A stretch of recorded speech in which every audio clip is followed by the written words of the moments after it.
Manufacturing की, कि manufacturing अगर आपके आसपास कोई ऐसा कस्टमर है जो या तो कुछ मैन्युफैक्चर कर रहा है अकेले, या उसने प्लान डाला हुआ है, या बहुत बड़े लेवल पे कर रहा है, उन कस्टमर को और या उनके जो बिजनेस में जो प्रॉब्लम आ रही है उसको कैसे सॉल्व करना है, वो हम इसमें सीखेंगे।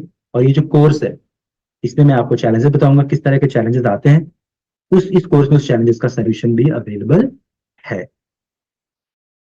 ओके, तो सबसे पहले बात करते हैं कि मैन्युफैक्चरिंग होता क्या है। देखिए, मैन्युफैक्चरिंग में सबसे पहले रॉ मटेरियल होता है। रॉ मटेरियल मतलब कि, अच्छा, अपने आसपास आप देखिए, अभी आपके हाथ में एक फोन, मोबाइल फोन होगा जिससे आपने सेशन ज्वाइन किया, या फिर आपके पास लैपटॉप होगा, एक डेस्क होगा, एक स्पेक्स होगा, बहुत सारी चीजें आपके आसपास होंगी जो एक प्रोडक्ट फॉर्म में आपके पास है, लेकिन कहीं ना कहीं से वो मैन्युफैक्चर होके आई, कुछ रॉ मटेरियल से वो चीजें बनी हैं। जैसे अगर मैं स्पेक्स की बात करूं, ये प्लास्टिक से बना हुआ और ग्लास से बना हुआ, तो कहीं ना कहीं इसको मैन्युफैक्चर किया गया है, तब ये प्रोडक्ट मेरे पास आ गया है जिसको मैं यूज कर रहा हूँ। तो रॉ मटेरियल को प्रोडक्ट में कन्वर्ट करना ही मैन्युफैक्चरिंग है। और ये हम कन्वर्ट करते हैं मशीनरी या फिर लेबर लेबर की हेल्प से, या फिर टेक्नोलॉजी की हेल्प से भी हम रॉ मटेरियल को प्रोडक्ट में कन्वर्ट करते हैं। इसको हम कहते हैं मैन्युफैक्चरिंग। जैसे मैंने एग्जांपल दिया, मोबाइल फोन आपका एक प्रोडक्ट है, कहीं ना कहीं मैन्युफैक्चर होकर आया है। आपके पास कीबोर्ड होगा, लैपटॉप होगा, डेस्कटॉप होगा, वो भी एक प्रोडक्ट है जो मैन्युफैक्चर होकर कहीं से कहीं से आया है। एरोप्लेन हो गया आपका, वो मैन्युफैक्चर होकर आया है। स्पेक्स जो हम यूज करते हैं वो मैन्युफैक्चर हो गया है। बहुत सारी चीजें हैं, जो भी आपको दिख रहा है वो सब कहीं ना कहीं से मैन्युफैक्चर होके आया है। इसी चीज के बारे में आज हम सीखने वाले हैं। ओके, अच्छा, बाय द वे, ये मैम,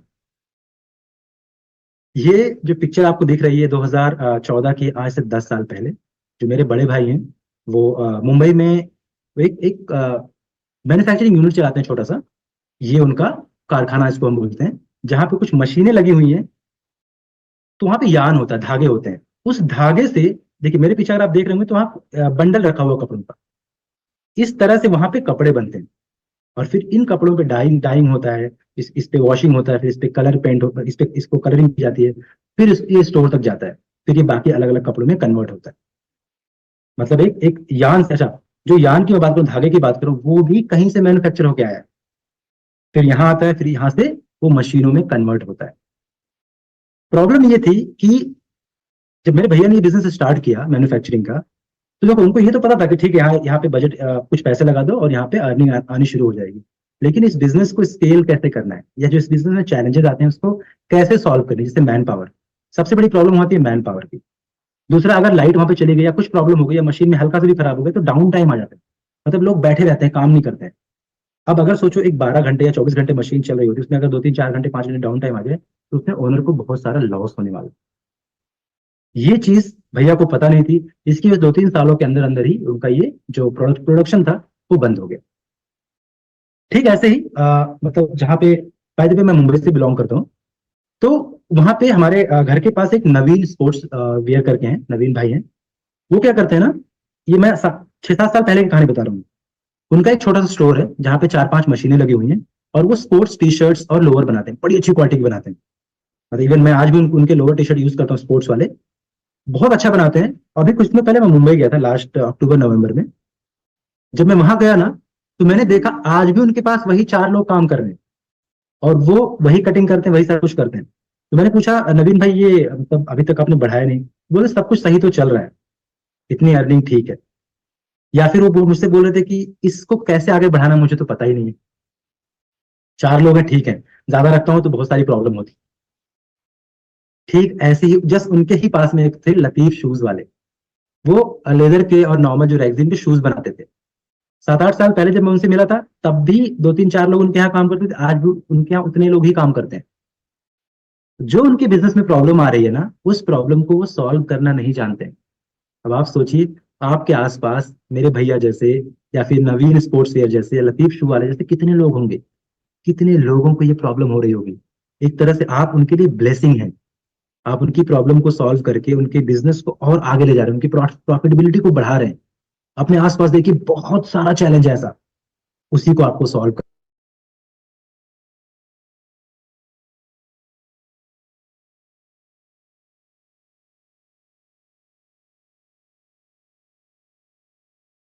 क्या चीजें इसमें होती हैं, क्या फैक्ट्स इसके, अगर मैं उसके बारे में बात करूँ ना, मैन्युफैक्चरिंग दुनिया में, जो मैन्युफैक्चरिंग इंडिया का बिजनेस है ना, दुनिया में पांचवा सबसे बड़ा है। फिफ्थ लार्जेस्ट कंट्री इंडिया है जो मैन्युफैक्चर करती है चीजें। और 2030 सॉरी 27 तक ये थर्ड पे आने वाला है। प्लस अगर मैं बात करूँ ना, 447 बिलियन डॉलर का हम एक्सपोर्ट करते हैं। बाहर की कंट्रीज में हम अपने मैन्युफैक्चर की बनाई हुई चीजें बाहर भेजते हैं एनुअली। 2030 तक जो मिडिल क्लास होता है इंडिया का, वो 17% ज्यादा कंज्यूम करने वाला चीज है। मतलब मैन्युफैक्चरिंग की डिमांड और बढ़ने वाली है। मतलब आपके पास कस्टमर और आने वाले हैं। जितना ज्यादा कस्टमर आपके पास आएंगे उतना ही ज्यादा आप उनकी हेल्प कर पाएंगे। और हमारा कोर्स हमेशा उनके लिए इन सारी प्रॉब्लम को सॉल्व करने के लिए अवेलेबल है। प्लस अगर मैं बात करूं तो 16-17% इंडिया की जीडीपी में मैन्युफैक्चरिंग हेल्प करता है, कंट्रीब्यूट करता है। 16-17% बहुत बड़ी बात होती है। ओके। और 2025 तक ना, ये जो मैन्युफैक्चरिंग सेक्टर है इंडिया का, वो 1 ट्रिलियन को टच करने वाला है। 1 ट्रिलियन डॉलर को टच करने वाला है। सोचिए। तो अब यहाँ पे एक सवाल फिर से आएगा कि ठीक है ये सब, तो इन सब के साथ साथ कितने टाइप का होता है मैन्युफैक्चरिंग बिजनेस, किस टाइप का होता है, फिर आपके कस्टमर किस टाइप के कहाँ से आ सकते हैं, तो एक बार फटाफट उसको हम डिस्कस करते हैं। तो जैसे अगर मैं टाइप ऑफ मैन्युफैक्चरिंग बात करूं इंडिया में, फूड हो गया, जो फूड प्रोडक्ट्स होते हैं, पैकिंग में आपके आपके आसपास दिखते हैं। या फिर पेपर और पेपर प्रोडक्ट हो गए, प्रिंटिंग मशीन्स हो गई, या फिर कंप्यूटर हो गया, या फिर इलेक्ट्रॉनिक्स की चीजें हो गई, टोबैको हो गया, या फिर इलेक्ट्रिकल इक्विपमेंट हो गया आपका, रिफाइंड पेट्रोलियम प्रोडक्ट्स हो गए, या फिर मशीनरी और इक्विपमेंट हो गया आपका, टेक्सटाइल हो गया जो अभी मैंने आपको दिखाया कपड़ों का, केमिकल और केमिकल्स प्रोडक्ट्स हो गए, मोटर व्हीकल, जो आपने देखा होगा गाड़ियों का जो मैन्युफैक्चरिंग होता है वो बन रहा होता है। और उसके साथ साथ फार्मास्यूटिकल जो कंपनीज होती है, जो दवाएं बनती है, उसकी बहुत बड़े बड़े प्लांट्स होते हैं उन मेडिसिन को बनने के लिए। लेदर के जो जैकेट्स होते हैं, लेदर के जो प्रोडक्ट्स होते हैं, उसकी मैन्युफैक्चरिंग यूनिट होती है बहुत बड़ी बड़ी इंडिया में। रबर और प्लास्टिक के प्रोडक्ट्स होते हैं, ज्वेलरी होता है, और म्यूजिकल इंस्ट्रूमेंट होता है, जैसे गिटार हो गया आपका, या इस तरह का हारमोनियम हो गया, इस तरह के जो प्रोडक्ट्स होते हैं। स्पोर्ट्स गुड्स होते हैं, जो मैंने आपको भी एग्जांपल दिया, बहुत सारी चीज, क्रिकेट का बैट हो गया, फुटबॉल हो गया, इन सब की मैन्युफैक्चरिंग यूनिट है। फर्नीचर हो गया, अलग अलग डिजाइन के फर्नीचर्स की बहुत सारे मैन्युफैक्चरिंग यूनिट्स होती है इंडिया में। तो जैसा मैंने बताया, इंडिया वर्ल्ड का फिफ्थ लार्जेस्ट मैन्युफैक्चरिंग कंट्री है इंडिया, वर्ल्ड में। बट जैसे सर्विस में मैंने आपको बताया कि कहाँ कहाँ से आपके पास किस किस सेक्टर से कस्टमर आ सकते हैं। चलिए अब इसमें भी बात करते हैं कि मैन्युफैक्चरिंग में आपके पास किस तरह के कस्टमर आ सकते हैं। क्योंकि अगर आप अपने कस्टमर को आइडेंटिफाई कर पाए ना, तभी आप उनकी प्रॉब्लम को आइडेंटिफाई कर पाएंगे। जितना ज्यादा आप उनसे सवाल पूछेंगे, उनकी प्रॉब्लम को आइडेंटिफाई करेंगे, और फिर उनको आप सोल्यूशन दे पाएंगे। तो जैसे सबसे पहले अगर मैं बात करूं पेपर प्लेट्स की, बड़ा ही बूमिंग बिजनेस है इंडिया में। क्योंकि अभी देखो, आपको आपने देखा होगा कि हम बोल रहे हैं हमें स्वदेशी अपनाना है, हमें हर्बल होना है। तो लोग क्या करते हैं, पत्तल का बिजनेस स्टार्ट कर रहे हैं इंडिया में बहुत सारा। ऐसे आपके आसपास बहुत सारे कस्टमर होंगे जो पेपर प्लेट्स बना रहे होंगे, लेकिन कहीं ना कहीं अपने बिजनेस में उनको बड़ा चैलेंजेस फेस करना पड़ रहा होगा। जैसे सेल्स और मार्केटिंग को साथ शायद समझ ना आ रही हो। ये बहुत सारी ऐसी प्रॉब्लम्स होंगी जो आपके आसपास, जिनसे आपको बात करके उन कस्टमर्स की प्रॉब्लम को सॉल्व करके आपको उनकी बिजनेस को प्रॉफिटेबल में कन्वर्ट करना है। स्पाइसेस हो गए, मसाले। देखिए मसालों का क्या है कि ये जो बिजनेस इंडिया में ना, जैसे केरला हो गया, या फिर जो साउथ इंडिया हो गया, उनको हम वैसे इंडिया को भी बोलते हैं कि इंडिया मसालों का सबसे बड़ा वो है, आपका एक्सपोर्टर है। पूरी दुनिया को इंडिया मसाले एक्सपोर्ट करता है। तो आपके आसपास बहुत सारे ऐसे कस्टमर होंगे जो मसालों का बिजनेस करना चाहते होंगे, और बहुत ही सिंपल होता है। बट जो चैलेंजेस आते हैं ना, वो चैलेंजेस इतने बड़े होते हैं कि वो फेस नहीं कर पाते अकेले। और हमें देखने में ऐसा लगता है कि लोगों के पास चैलेंज नहीं, उनका सब कुछ सही चल रहा होता है। बट जब भी आप उनसे बात करेंगे ना, जब भी आप उनसे क्वेश्चन आंसर करेंगे, उनसे प्रोबिंग करेंगे, आप समझ जाएंगे इनके बिजनेस में बहुत सारी प्रॉब्लम जो खुद से सॉल्व नहीं कर पा रहे। जिसके लिए बड़ा बिजनेस के कंटेंट हिंदी में अवेलेबल है, उनके सभी प्रॉब्लम को सॉल्व करने के लिए। पापड़, आपने लिज्जत पापड़ का नाम सुना होगा। इस तरह के बहुत सारे छोटे मोटे कंपनीज हैं जो पापड़ बनाती हैं, छोटे, या कोई इंडिविजुअल बनाते हैं। स्पेशली अगर मैं राजस्थान की बात करूँ, या फिर गुजरात की तरफ की बात करूँ, यहाँ पे लोग पापड़ ज्यादा खाते हैं। तो वहां पे आपको ऐसे कस्टमर मिलेंगे जो इस सेक्टर में हैं या करना चाहते हैं। तो ऐसे लोगों की आप हेल्प कैसे करेंगे? अच्छा देखिए, क्योंकि गोल्ड या डायमंड बहुत महंगे होते हैं, कम लोग अफोर्ड कर पाते हैं। तो आर्टिफिशियल जो ज्वेलरीज होती है ना, उसकी मैन्युफैक्चरिंग बहुत ज्यादा चल रही है इंडिया में। आपके आसपास से बहुत सारे कस्टमर हो सकते हैं जो आर्टिफिशियल ज्वेलरी और का मैन्युफैक्चरिंग कर रहे होंगे या करना चाहते होंगे। इसका किचन जो किचन के होता है ना, कुकर हो गया आपका, या जो प्लेट्स वगैरह हो गई, इन सब की भी मैन्युफैक्चरिंग होती है। और आपके आसपास इसके कस्टमर होंगे बहुत सारे।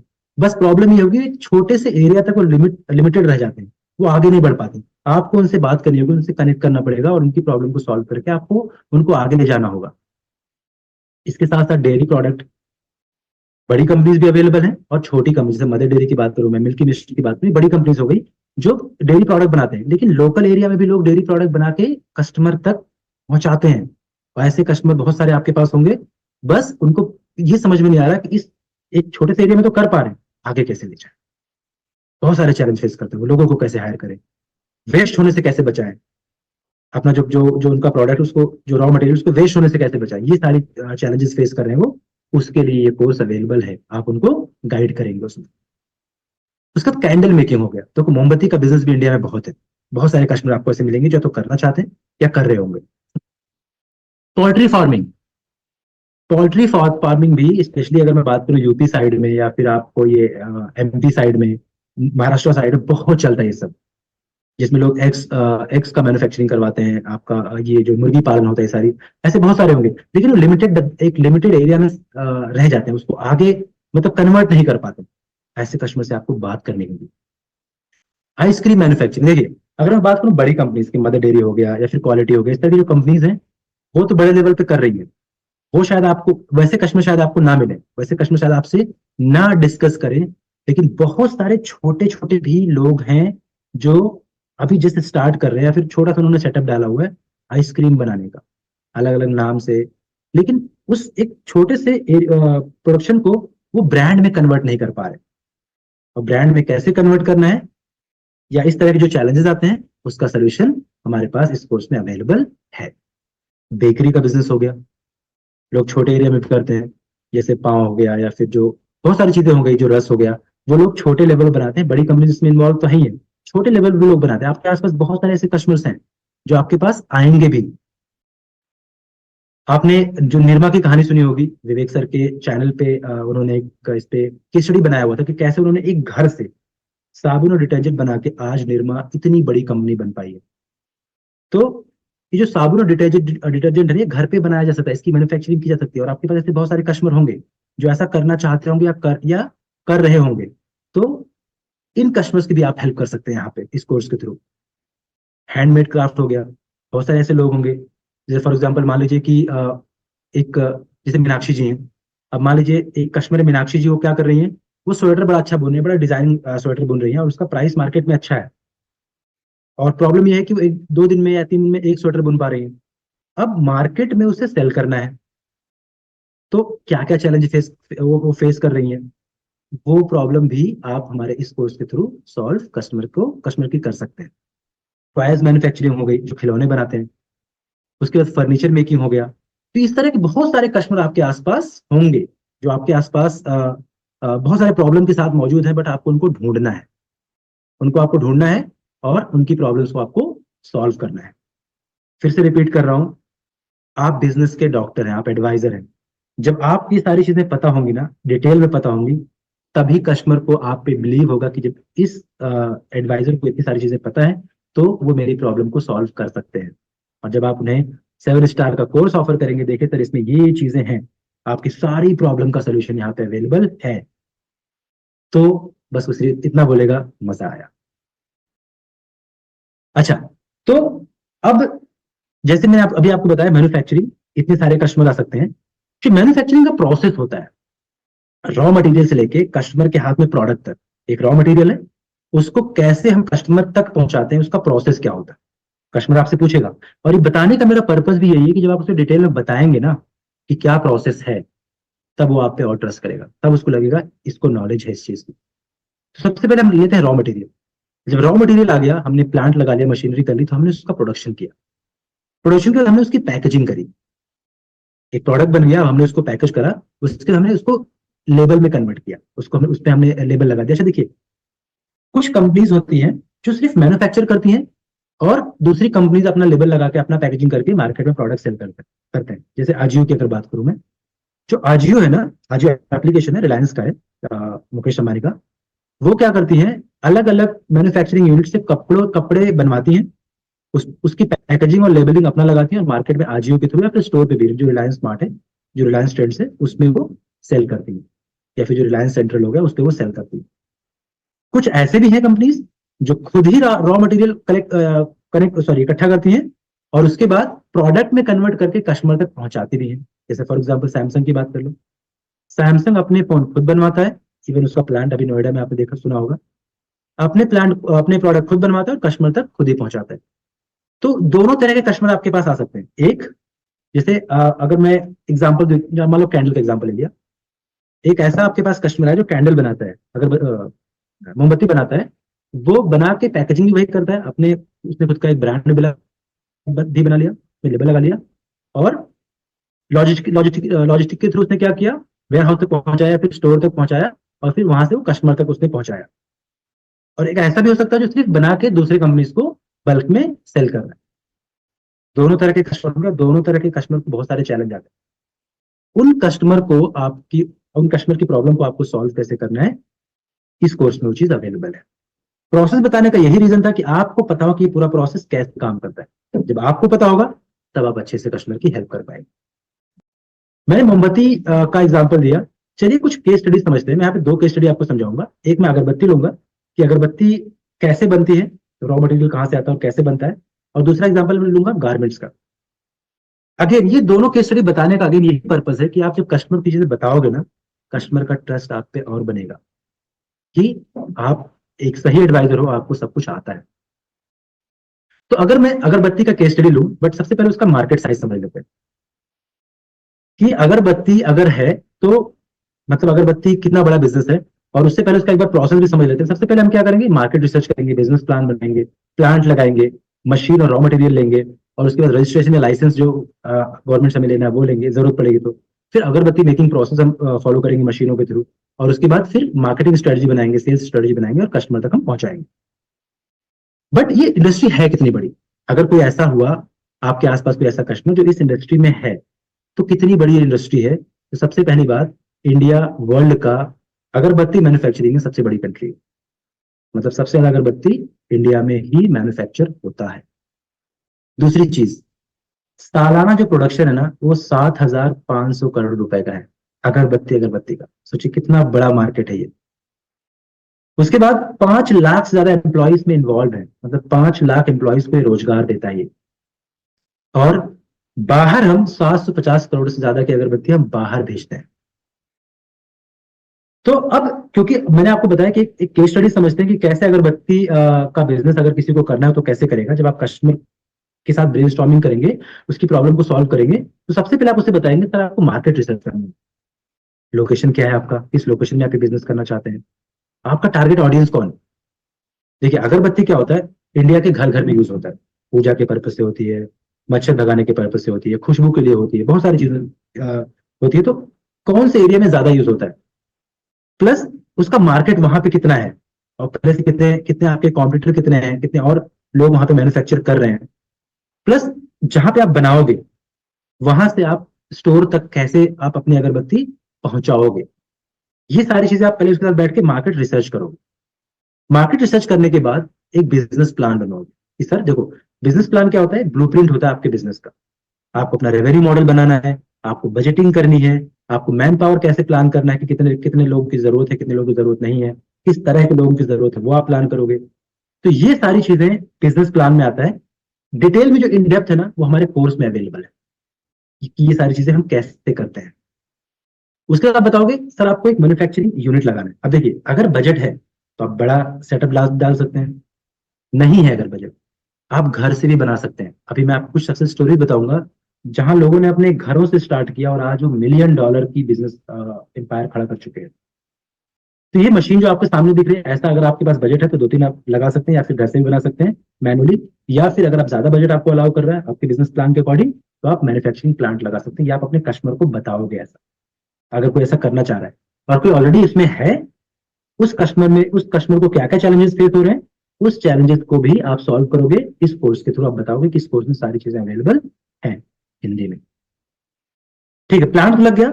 रॉ मटेरियल की अगर बात करूं तो अगरबत्ती में जो रॉ मटेरियल होता है ना, देखिए ये अगेन फिर क्यों बता रहा हूं, मान लो किसी कस्टमर के साथ आप बैठे हो और अगर अगर आप उससे बताओगे कि सर अगरबत्ती में ना जिगर पाउडर लगता है, सर वुड इंसेंस पाउडर लगता है, इंसेंस मतलब अगरबत्ती ही होती है। सर बहुत सारे ना खुशबू वाले ऑयल्स लगते हैं, इंपॉर्टेंट ऑयल्स होते हैं। चारकोल का जो ना उसका सर धूल या डस्ट लगता है, या फिर जो नरगिस पाउडर जो खुशबू बढ़ाने के लिए सर वो लगता है, या फिर सर बॉस पाउडर करके आता है वो लगता है। इससे पता क्या होगा आपको, उस जो कस्टमर है उसका अगेन ट्रस्ट आपका बन जाएगा कि इसको सब पता है, he is the right guy to help me.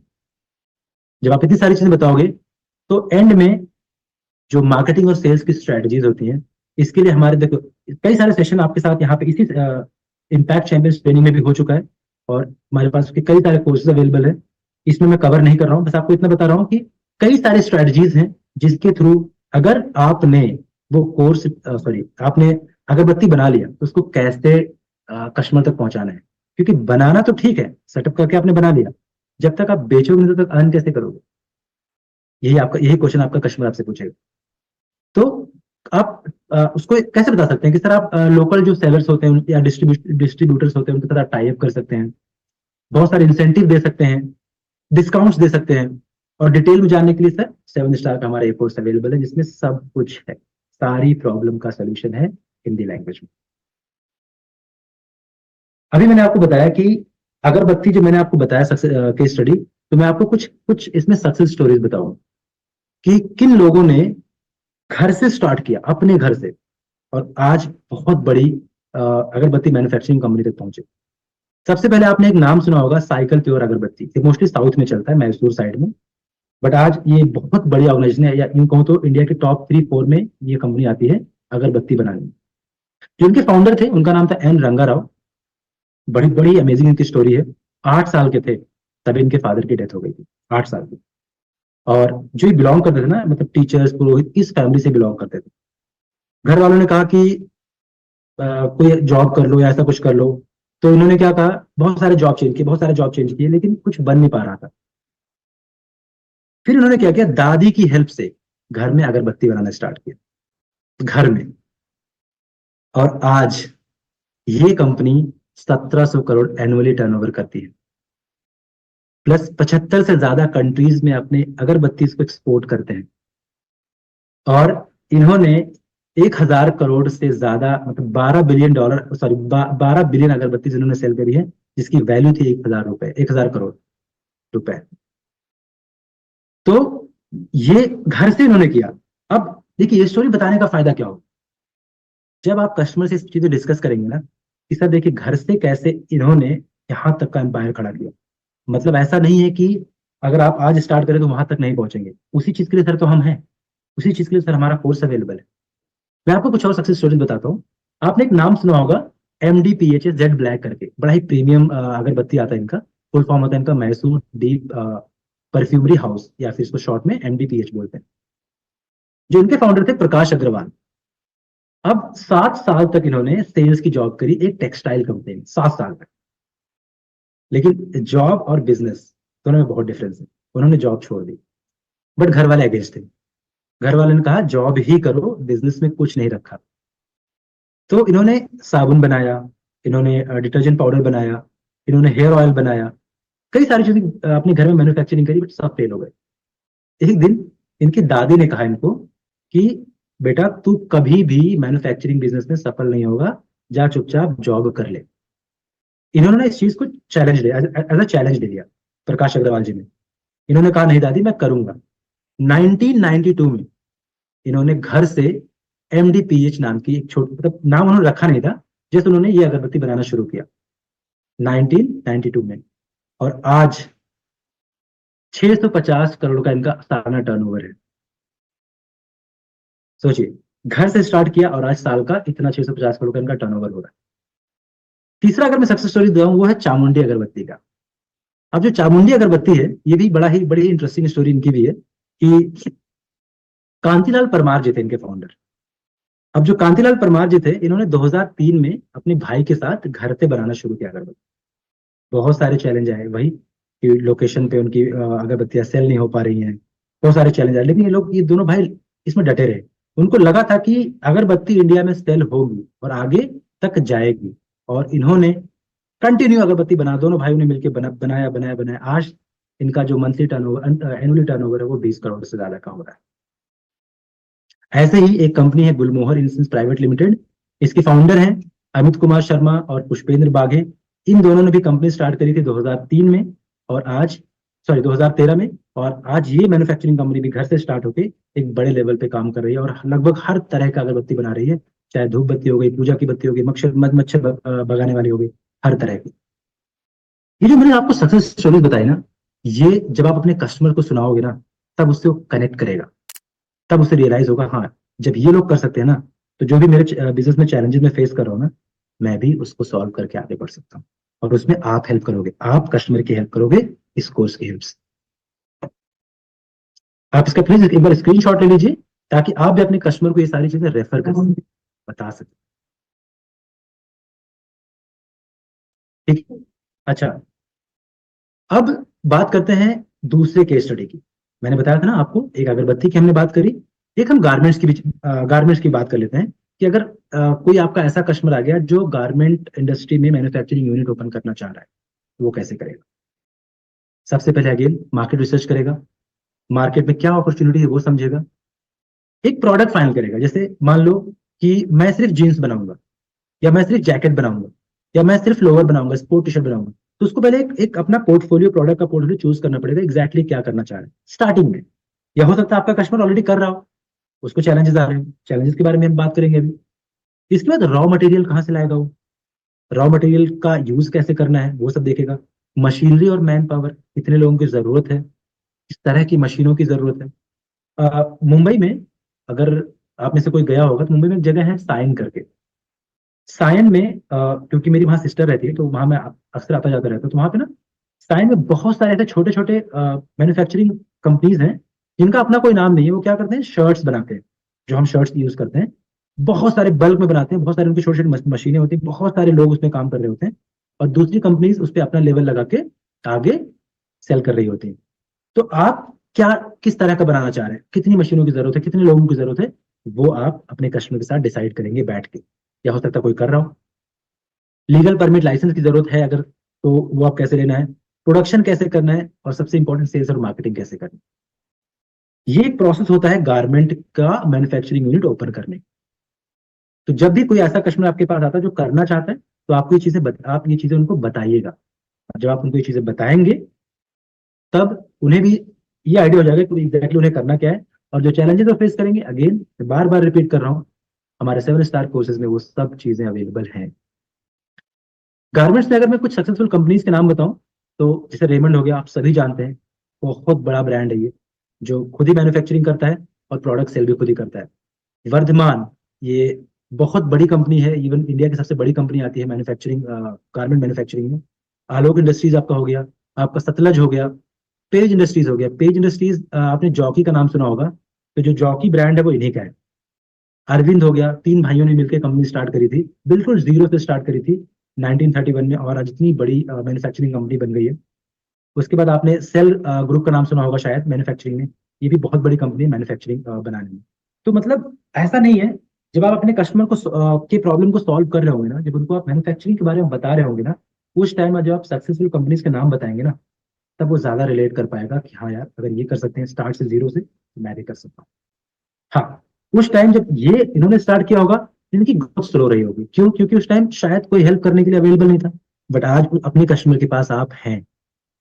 जब आप एक बार आप कस्टमर से कनेक्ट करते हैं, जब उन्हें आप सब कुछ बताते हैं कि देखिए सर ये चीज अवेलेबल है, तब कस्टमर भी आप पे ट्रस्ट करेगा, और कस्टमर का बिजनेस भी आगे बढ़ेगा। मैं बार बार चैलेंजेस वर्ड यूज कर रहा था कि क्या चैलेंजेस आते हैं मैन्युफैक्चरिंग में। एक एक बार डिस्कस कर लेते हैं क्या चैलेंजेस हो सकते हैं। मैंने कई बार रिपीट भी किया है, फिर से बताता हूँ। डिफेक्ट्स, मैन्युफैक्चरिंग में बहुत प्रॉब्लम होती है कि डिफेक्ट्स बहुत आता है। मैंने जब सबसे पहले अपने भैया का एग्जांपल लिया था, एक फेल होने का उनका एक रीजन ये भी था ना कि डिफेक्ट्स बहुत आते थे, जो अंदर काम कर रहे होते थे, कभी उनकी लापरवाही होती थी, कभी मशीनों की प्रॉब्लम होती थी, डिफेक्ट्स बहुत हो रहा था। दूसरा, कि डिमांड कितना है, या मार्केट कब ऊपर नीचे होगा, उनको पता ही नहीं होता था, समझ ही नहीं आता था।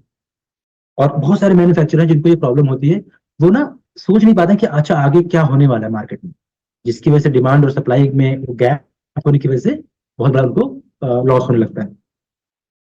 मेरे भैया को एक और प्रॉब्लम हुई थी अपने मैन्युफैक्चरिंग यूनिट में, कि उनको ना स्किल लेबर नहीं मिल रहे थे। अगर मिलते भी थे तो या तो बहुत ज्यादा प्राइस मांग लेते थे, या फिर वो हायरिंग नहीं कर पाते थे उनकी। इस वजह से बहुत सारी मैन्युफैक्चरिंग कंपनीज बहुत लॉस में रहती हैं। उसके बाद जो जितना कैपेसिटी है एक मशीन का, उससे कम आउटपुट आ रहा है, बहुत बड़ा चैलेंज है। सोचो, आप दिन के 10 कपड़े बना सकते हैं एक मशीन से, लेकिन 8 बना रहे हैं, 2 कपड़ों का नुकसान हो रहा है ना आपका। ये चैलेंज बहुत आ रहा है, और इन प्रॉब्लम का सोल्यूशन है इस कोर्स में, डिटेल में है, हिंदी भाषा में। प्लस बहुत सारा ना मैन्युफैक्चरिंग में जो रॉ मटेरियल ना वेस्ट हो जाता है। सोचो, आपने 10,000 का रॉ मटेरियल खरीदा, उसमें अगर 3,000 का रॉ मटेरियल वेस्ट हो गया, 10,000 का आपने अगर 40,000 का आपको बेचना था, तो अगर आपने 7,000 का ही प्रोडक्ट यूज किया रॉ मटेरियल, तो मतलब कितना आपको बहुत होगा, 25-30,000 का आपका बन जाएगा। 7-8 हजार, 10,000 का आपका लॉस हो रहा है ना। ये जो प्रॉब्लम है ना वेस्टेज का, ये इसका भी सोल्यूशन हमारे इस कोर्स में अवेलेबल है। उसके बाद देखिए, मैन्युफैक्चरिंग तो लगा लिया आपने, लेकिन मैंने अभी आपको क्या बोला कि अगर आपका बिजनेस इंटरनेट पे नहीं है, तो आपका बिजनेस एग्जिस्ट नहीं करता। न्यू टेक्नोलॉजी को कैसे बिजनेस में इंप्लीमेंट करना है लोग नहीं समझ पाते हैं, मैन्युफैक्चरर जो होते हैं। इस वजह से बहुत लॉस होता है, फिर बहुत सारा काम मैनुअल करना पड़ता है। मैनुअल करने की वजह से पेस नहीं आता, स्पीड नहीं आती काम करने की, जिसकी वजह से कम वो प्रोडक्ट बना पाते हैं। तो एक जो कस्टमर होता है मैन्युफैक्चरर का, वो क्या चाहता है? वो चाहता है कि उसकी क्वालिटी इंप्रूव हो जाए, वो चाहता है उसका कॉस्ट कम हो जाए, वो चाहता है कि वॉल्यूम जो है ना ज्यादा बना सके, बूस्ट कर सके। मतलब अगर वो 10 कपड़े बना रहा है या 10 अगरबत्ती बना रहा है, तो उसको कैसे 20 पे, 15 पे, 25 पे कैसे ले जाए, वो ये चाहता है। वो चाहता है कि कस्टमर जो सेटिस्फेक्शन है ना, जो वो बना रहा है, अगर वो उसने जैकेट बनाया तो जो पहने ना वो बोले वाओ। ये जो सेटिस्फेक्शन है कस्टमर का ना, वो इंक्रीज करना चाहता है। चैलेंजेस हमने बात कर ली, कस्टमर के साथ हमने ये भी बात कर लिया। कस्टमर सीखेगा क्या इस कोर्स से? जब आप उसको ये सारी चीजें बता दोगे ना कि ये एक्चुअल में सर आप यही चाहते हो ना, बोलेगा हाँ सर, आपके इन सभी प्रॉब्लम का या फिर जो आपकी डिजायर है उसका सोल्यूशन यहाँ पे है। क्या सीखेंगे आप? सर आप सीखेंगे डाउन टाइम कैसे डिक्रीज करें। याद है मैंने अपने भैया वाली स्टोरी बताई थी, लाइट की वजह से या किसी प्रॉब्लम की वजह से डाउन टाइम ज्यादा आता था। जो मशीन 24 घंटे कपड़े बना सकती है, वो 16 घंटे चल रही है। 8 घंटे का नुकसान हुआ, डाउन टाइम आया। प्लस आउटपुट ज्यादा नहीं आ रहा, उसको कैसे बढ़ाना है वो आप सीख जाएंगे। प्लस जो इन्वेंट्री का बैलेंस है ना, वो आपको फाइंड आउट करना है, वो आप सीख जाओगे।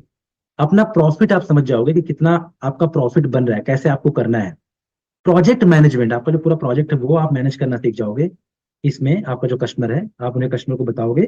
प्लस क्वालिटी है वो कैसे इंप्रूव करेंगे, और कॉस्ट उसको कम कैसे करेंगे। कुछ टेक्निक्स भी आप आपके कस्टमर के साथ इस कोर्स में शेयर की जा रही है, जो आप उन्हें बताओगे, समझाओगे। उसके बाद बजटिंग और फोरकास्टिंग कैसे करते हैं, कैसे बजट बनाएंगे, कैसे हम फ्यूचर में क्या होने वाला, आगे क्या होने वाला, उसके बारे में हम सीखेंगे। ये इसमें अवेलेबल है। सप्लाई चेन मैनेजमेंट, पूरा सप्लाई चेन मैनेजमेंट कैसे काम करता है मैन्युफैक्चरिंग यूनिट में, क्योंकि बहुत इंपॉर्टेंट है। प्रोडक्ट आपने बना लिया, आपको वेयर हाउस तक, स्टोर तक पहुंचाना है। सप्लाई चेन मैनेजमेंट आपको आपके कस्टमर को सीखना ही पड़ेगा। उसके बाद जब कोई मैन्युफैक्चरिंग यूनिट हम डालते हैं, तो मोस्टली लोग लोन्स लेते हैं। उस लोन को कैसे मैनेज करते हैं, उसको कैसे कम करना है, ये सारी चीजें भी हमारे कोर्सेज में अवेलेबल हैं। उसके बाद इंटरनेशनल मार्केट में, अभी मैंने एन रंगाराव जी का ऑप्शन लिया था, साइकिल प्योर अगरबत्ती। उन्होंने क्या किया, 75 से ज्यादा कंट्री में अपने प्रोडक्ट सेल करे, 75 से ज्यादा। अगर आपका कोई कस्टमर है जो एक छोटे लेवल पे कपड़े बना रहा है, एक छोटे लेवल पे अगरबत्ती बना रहा है, मोमबत्ती बना रहा है, उसको कैसे बड़े लेवल तक ले जाना है, उसका सोल्यूशन आप बताओगे सर इस कोर्स में है। आप ये कोर्स देखिए, हिंदी में है, आप सीखिए, वो भी बिलेनियर मेंटोर से। इस कोर्स में 25 से ज्यादा कोर्सेज अवेलेबल हैं इस आपका मैन्युफैक्चरिंग एक्सीलेंस में। 500 से ज्यादा वीडियोज अवेलेबल है।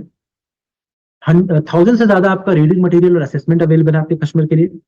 और 150 घंटे से ज्यादा आपका ट्रेनिंग कंटेंट अवेलेबल। मतलब अगर दिन के 3 घंटे भी सीखेगा ना, तो 50 दिन वो सीखेगा, 50 दिन में वो सब कुछ सीख जाएगा। एक मैन्युफैक्चरिंग यूनिट में क्या चैलेंजेस आ रहे हैं, या फिर कैसे स्टार्ट करते हैं। तो एक बार इसका भी आप स्क्रीनशॉट ले लीजिए प्लीज। और आप सबसे एक और रिक्वेस्ट है, अगर यहाँ तक आपको समझ में आ रहा है, आपको लग रहा है कि हाँ आज कुछ नया सीख रहे हैं, कुछ मजा आ रहा है, तो प्लीज एक बार जस्ट आप एक बार थंब दिखा दीजिए आप सभी please.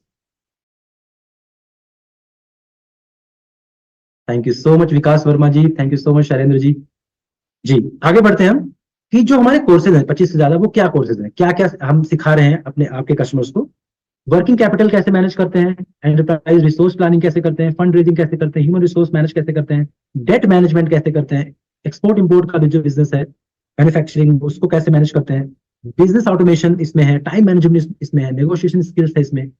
Automated payment collection system इसमें है, रिस्क मैनेजमेंट है, और उसके बाद फिर है डिजाइनिंग इफेक्टिव केआर और केपीआईज।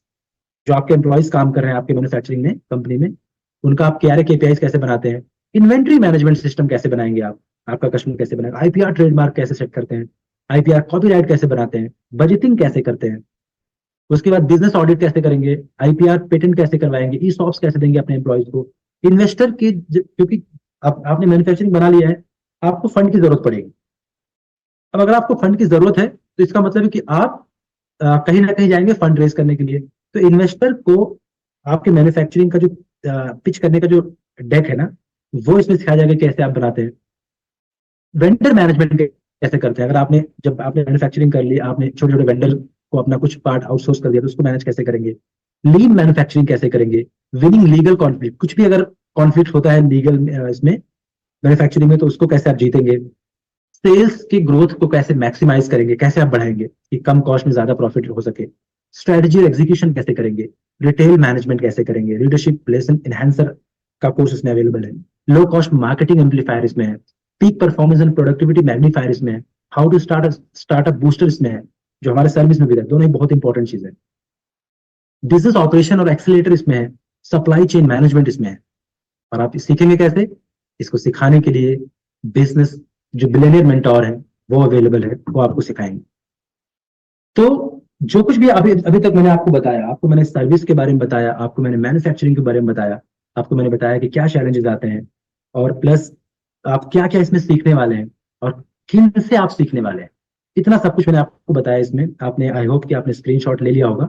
और जो ये ऑफर है अभी, जिन जो मैंने 7 स्टार के सारे जो कोर्सेज अभी तक हमने कवर किया है, हमने कवर किया रिटेल से लेके हमने कवर किया मैन्युफैक्चरिंग तक, वो बीबी इम्पैक्ट के साथ अभी फ्री में अवेलेबल है लिमिटेड पीरियड तक। तो जब आप अपने कस्टमर के साथ बैठेंगे, उनसे बात करेंगे, उनको समझाएंगे, तो उनको सर बोलेंगे अभी ये फ्री है सर, बट बहुत ही लिमिटेड टाइम के लिए।